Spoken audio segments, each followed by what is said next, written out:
Kiểm kê tài sản của năm mọi người ơi.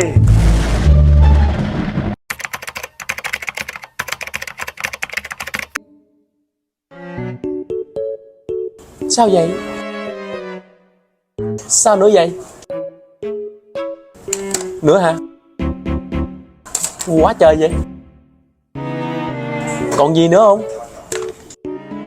Gì mà hư quá trời vậy? Đi sửa đi.